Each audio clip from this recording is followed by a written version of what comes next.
মৌলা মসজিদে যেতে হবে, রব বললে পারলে যা।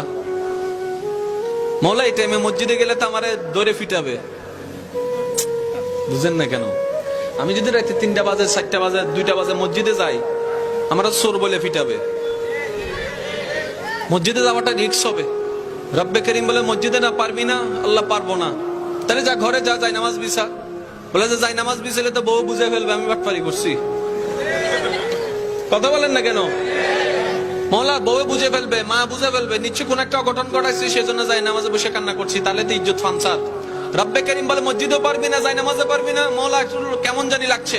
রব্বে করিম বলে ঠিক আছে, আমি আল্লাহ কতটুক মায়া মোহাব্বত করি তোকে, তুই তো বুঝতে পারস নি এতদিন, আজকে বুঝার চেষ্টা কর। মসজিদে যাওয়া লাগবে না, যাই নামাজ বিছানো লাগবে না, ওযু করা লাগবে না। তোর যদি এতই প্রবলেম হয়, জবানটাও খোলা লাগবে না। মন থেকে তুই একবার আমাকে ডাক দে, একবার ডাক দে, একবার বল রহমান মাফ করে দাও, রহিম মাফ করে দাও। তোর মনের অবস্থা আমি রব্বে করিম শুনে, ইন্নাল্লাহ ইয়াগফিরুয যুনুবা জামিয়া, তোর সারা জীবনের গুনাহকে মাফ করতে রাজি। সুবহানাল্লাহ।